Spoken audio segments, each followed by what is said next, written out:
শিক্ষা প্রতিষ্ঠান, থানার নেতৃবৃন্দ নিয়ে আজকের এই বাইক টহলের যে আওয়ামী লীগের সন্ত্রাসী সংগঠন, খুনি সংগঠন, নিষিদ্ধ সংগঠন ছাত্রলীগ, যুবলীগ এবং স্বেচ্ছাসেবক লীগের যেই সন্ত্রাসীরা আগামীকালকে সারা দেশে হরতাল ডেকেছে, সেই হরতালকে আমরা মানি না, বাংলাদেশের জনগণ মানে না।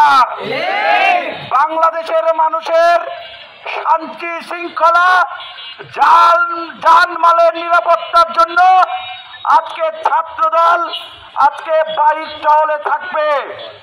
যতদিন বাংলাদেশে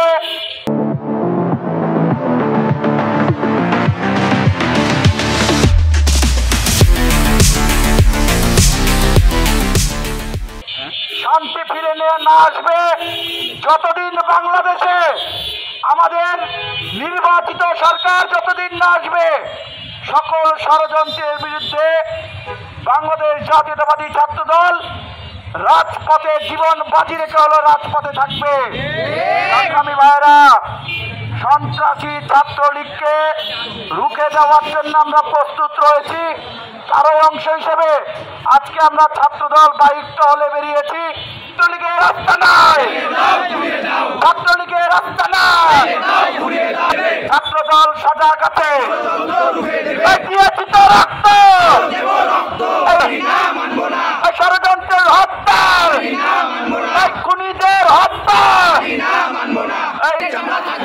যুবলীগ নামিস না, ছাত্রলীগ নামিস না। সংগ্রামী ভাইয়েরা,